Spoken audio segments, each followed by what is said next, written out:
लगभग 2500 साल पहले जब न अस्पताल थे, न ऑपरेशन थिएटर थे और न ही कोई आधुनिक तकनीक थी, तब एक शल्य चिकित्सक ऐसे भी थे जो नाक का पुनर्निर्माण करना जानते थे। लेकिन बिना किसी अस्पताल, बिना किसी ऑपरेशन थिएटर के यह सब कैसे संभव था? कैसे वो सर्जन बिना किसी गलती के एक सटीक ऑपरेशन करना जानते थे? तो आइए इस रहस्य को समझते हैं।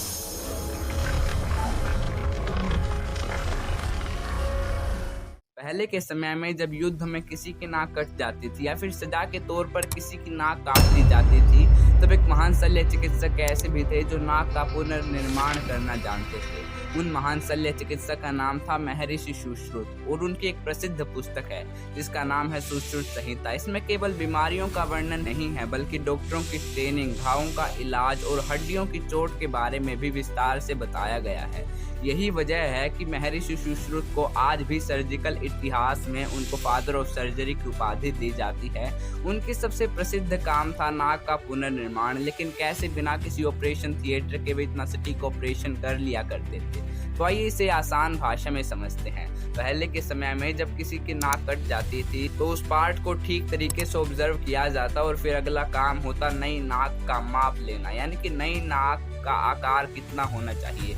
इसके लिए पत्ते या फिर टेम्पलेट की मदद ली जाती थी और फिर अगला काम होता बॉडी के दूसरे पार्ट से स्किन का एक हिस्सा लेना और यह हिस्सा इस प्रकार लिया जाता कि एक सिरा गाल से जुड़ा रहता ताकि रक्त का प्रवाह बना रहे और फिर इस बचे हुए पार्ट को नाक के साथ जोड़ दिया जाता था और फिर बाद में टांकों के साथ उसे परमानेंटली जोड़ दिया जाता था। तो यह तो हुई नाक के पुनर्निर्माण की बात। यह सुनने में आसान लग सकता है, लेकिन बिना किसी आधुनिक तकनीक के, बिना किसी ऑपरेशन थिएटर के और बिना किसी हॉस्पिटल की यह बात अपने आप में बहुत महत्वपूर्ण हो सकती है। लेकिन महर्षि सुश्रुत जी की खासियत केवल नाक के पुनर्निर्माण तक ही सीमित नहीं थी, वे हड्डियों का इलाज भी करते थे। मान लीजिए किसी व्यक्ति की हड्डी टूट गई, सबसे पहले कोशिश की जाती थी कि हड्डी को वापस सही स्थिति में लाया जाए।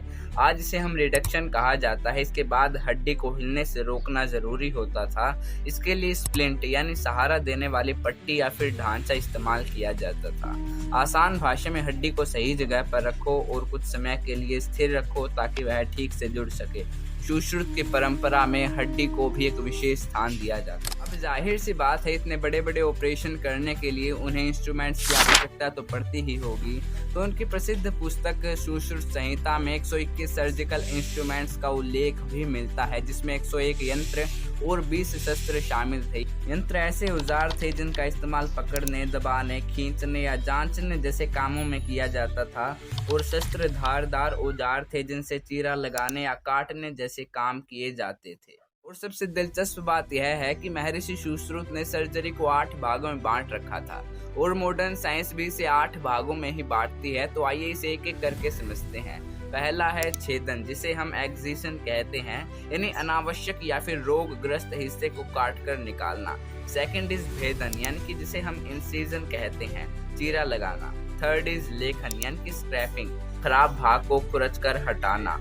फोर्थ इज वेधन, यानी कि पंचरिंग, किसी जगह पर नियंत्रित तरीके से छेद करना।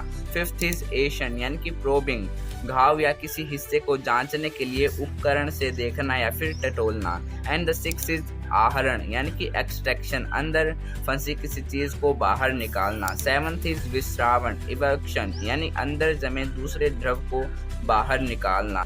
एंड द एट्थ इज सीवन, यानी कि शोचरिंग, घाव को टांकों से बंद करना। तो महर्षि सुश्रुत केवल एक कुशल सर्जन ही नहीं थे बल्कि वे एक अच्छे टीचर भी थे। उनके सिखाने का तरीका बड़ा ही इंटरेस्टिंग था। वे अपने शिष्यों को पहले खीरे जैसी वस्तुओं पर चीरा लगाने की प्रैक्टिस करवाया करते थे और फिर बाद में महर्षि सुश्रुत अपने शिष्यों को ऑपरेशन करना सिखाते थे। और मॉडर्न साइंस में भी तो कुछ ऐसा ही होता है। पहले छात्र मॉडल के साथ अभ्यास करते हैं और फिर बाद में शिक्षक की निगरानी में ऑपरेशन करते हैं। तो यह है महर्षि सुश्रुत की परंपरा। महर्षि सुश्रुत सिर्फ एक डॉक्टर ही नहीं थे बल्कि वह अपने मरीज के इलाज को पूरी प्राथमिकता देते थे। वह अपने कर्तव्य को पूरी निष्ठा पूर्वक निभाते थे। एक अच्छे सर्जन को यह पता होना कि शरीर के अंदर क्या है, यह बहुत आवश्यक था और महर्षि सुश्रुत इसमें भी काफी कुशल थे। उन्हें एनाटॉमी यानी शरीर के अंदरूनी का काफी ज्ञान था। यह बात जानकर हैरान हो जाएंगी कि लंबे समय तक शरीर को प्रिजर्व रखने के लिए महर्षि सुश्रुत शरीर को घास या फिर अन्य प्राकृतिक पदार्थों के साथ ढक दिया करते थे। फिर बाद में शरीर नरम हो जाता था। फिर वे अपने छात्रों को परत दर परत पढ़ाया करते थे और ऑपरेशन करना सिखाते। ऑपरेशन हो गया और काम खत्म। महर्षि सुश्रुत ने ऐसा कभी नहीं किया। वे अपने पेशेंट का पूरा ध्यान रखते थे, अपने कर्तव्य को निष्ठापूर्वक निभाते थे और आज के डॉक्टरों को भी उनसे सीख लेनी चाहिए। तो यह थी महर्षि सुश्रुत की ज्ञान परंपरा, जिसमें हमने जाना कि महर्षि सुश्रुत कैसे पढ़ाते थे, उन्होंने कैसे पूरा जीवन मानव शरीर को समझने में बिता दिया और कैसे वो इतने महान सर्जन बन गए। आज की मॉडर्न साइंस तेजी से तरक्की कर रही है, लेकिन जब हम इतिहास के पन्नों की तरफ देखते हैं तो हमें महर्षि सुश्रुत जैसे महान सर्जन, महान साइंटिस्ट नजर आते हैं। और यही कारण है कि भारत की धरती पर आर्यभट्ट जैसे महान गणितज्ञ, ब्रह्ममिहिर जैसे विद्वान और भास्कराचार्य जैसे वैज्ञानिक भी हुए हैं। भारत को कई लोग हाइपोक्राइट नाम दे देते हैं, लेकिन यह सही नहीं है। भारत एक साइंटिफिक देश है, हमें भारत की रिस्पेक्ट करनी चाहिए। तो यह थी महर्षि सुश्रुत की ज्ञान परंपरा और यह था भारत का ज्ञान और यह है वैदिक ज्ञान। अगर आपको यह वीडियो पसंद आई हो तो हमारी वीडियो को लाइक करें, चैनल को सब्सक्राइब करें और कमेंट में ज़रूर बताएं कि आप भारत को हाइपोक्राइट मानते हैं या फिर साइंटिफिक। तो कमेंट में ज़रूर बताएं। धन्यवाद। जय श्री कृष्णा, जय बजरंगबली, हरे कृष्णा।